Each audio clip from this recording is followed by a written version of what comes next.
Ora vediamo due prove di pomodoro, una di cuori di bue e portinesti alle mie spalle, di fronte a voi, e una sulla campata, diciamo, opposta, attigua, di pomodoro, ciliegino e datterino colorati.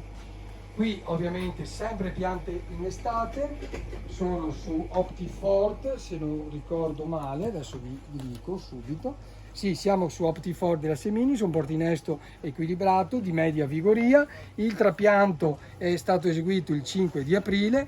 Qui abbiamo iniziato a raccogliere sul ciliegino datterino l'altro ieri, il 29 di giugno abbiamo raccolto il primo palco, qui abbiamo iniziato a raccogliere il 17 giugno. Difesa è come la serra precedente. Qui sulla prova di portinesti non è altro che una prova varietale inversa. Andiamo a testare quello che c'è sotto e non quello che c'è sopra, o meglio, quello che noi testiamo è quello che c'è sopra, però andando a differenziare, a dividere a seconda del portinnesto.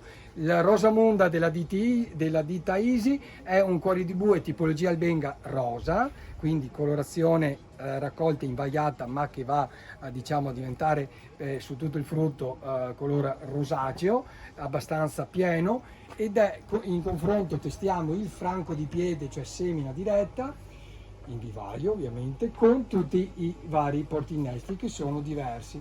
Vediamo un attimino le diversi pesi che ho già raccolto e mi sono segnato. Allora, ad esempio l'Empower della Nunes ha registrato 3,69 kg a metro quadrato, abbiamo il Natalia della Esasem che ha registrato 3,35 kg a metro quadrato, il Dinafort della Seminis 3,12, il Suzuka della Rixvan 3,20 e l'Embasciador 3,17.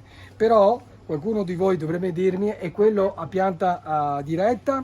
Ecco, quella pianta diretta che sarebbe il Rosamunda ha prodotto 3,97, quindi ha prodotto leggermente in più delle piante in estate. Questo non vuol dire che la pianta in estate non serve, è che in questo momento, ovviamente c'è da vedere poi anche la pezzatura in realtà, in questo momento con un terreno discretamente fertile, con assenza se non presenza minima di nematodi, anche la pianta franca di piede riesce a difendersi ugualmente. Ok, poi i morti, come si suol dire, si contano alla fine, ok, quindi si valuterà alla fine non solo la produzione a metro quadrato, ma anche i diversi calibri, che è quello fondamentale.